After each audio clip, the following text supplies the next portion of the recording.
হযরত ইব্রাহিম আলাইহিস সালাতু ওয়াস সালাম মিনার ময়দানে ইসমাইল নবীকে শোয়াইছে।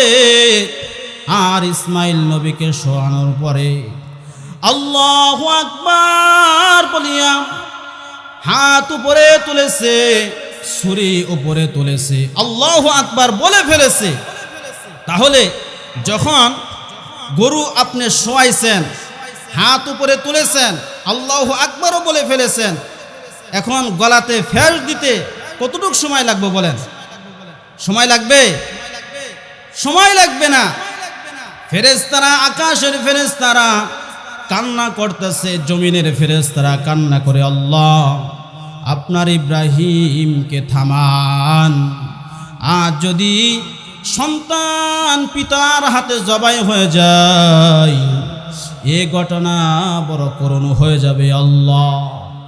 জিবরাইল আমিন বলে যখন ইব্রাহিম আলাইহিস সালাতু ওয়াস সালাম তার সন্তানকে জবাই করবে, আর আল্লাহু আকবার বলে ছুরি উপরের দিকে উঠাইছেন, এমন সময় আমি সিদরাতুল মুনতাহায় বসা ছিলাম।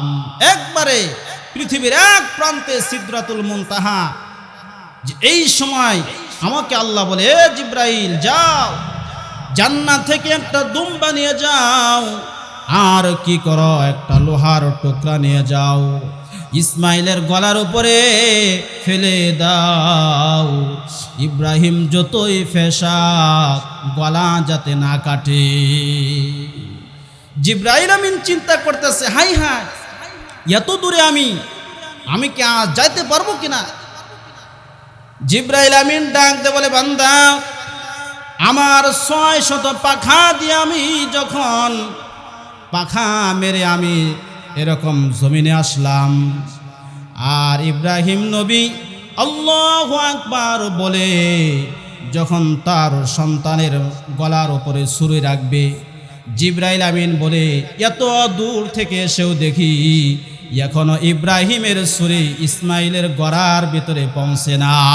আল্লাহু আকবার বলে, এত স্পিড আর এত বড় পাখা, বলে এই হুকুম মানতে আমার শরীরের প্রতিটা পশমে পশমে আমার এরকম ঘাম বের হয়ে গেছে। 2 নাম্বার, যখন এরকম হযরত ইউসুফ আলাইহিস সালাতু ওয়াস সালাম বাইগন কূপের ভিতরে ফেলবেন, আল্লাহ ডাক দে বলে, এ জিবরাইল যাও, আমার বন্ধু ইউসুফ তুমি ওই কূপের তল দেশে পড়ার আগে আগেই তুমি আমার বন্ধুকে তোমার নূরের পাখা দিয়ে ধরে রাখবা। বলেন সুবহানাল্লাহ।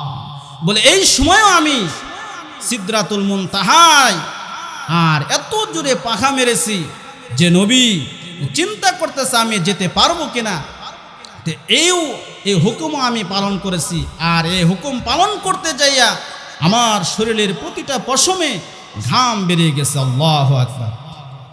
বন্ধুগণ, 3 নাম্বার হলো আমার আপনার পয়গম্বর দ্বীনের দাওয়াত নিয়ে, তাবলীগের দাওয়াত নিয়ে। ও বন্ধু,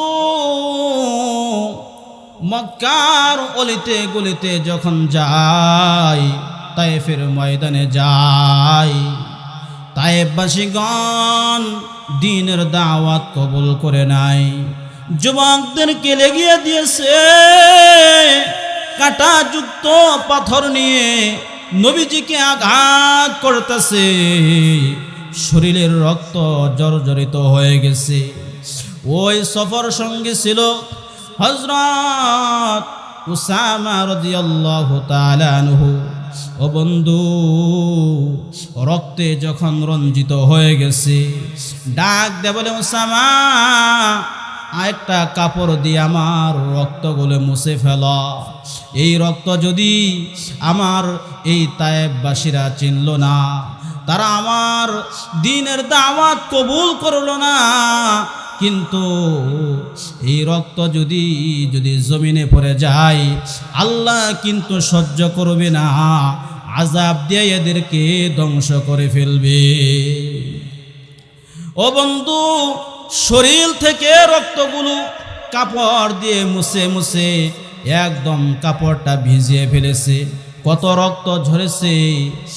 এত রক্ত ঝরার পরেও নবীজি জানেন না তার একটা ফোঁটা রক্ত এক পাশ দিয়ে জুতার কাছে এসে লেগে গেছে, আর একটা ফোঁটা জমিনে পড়বে পড়বে ভাব। আল্লাহ ডাক দেয় বলে, জিব্রাইল যাও, এই রক্ত যদি জমিনে পড়ে যায় আমি আল্লাহ সহ্য করতে পারবো না। জিব্রাইল বলে, এই রক্তের ফোঁটা ঝুলন্ত অবস্থায় আছে, এখন পড়বে পড়বে, কোন সময় যেন পড়ে জানা যায় না। এই হুকুম পালন করতে যাইয়া আমার শরীরের প্রতিটি পশমে রক্ত ঘাম বেরিয়ে গেছে। বন্ধুগণ, বলতেছিলাম ওই জিব্রাইলের এত বড় ক্ষমতা, এত বড় পাখার স্পিড।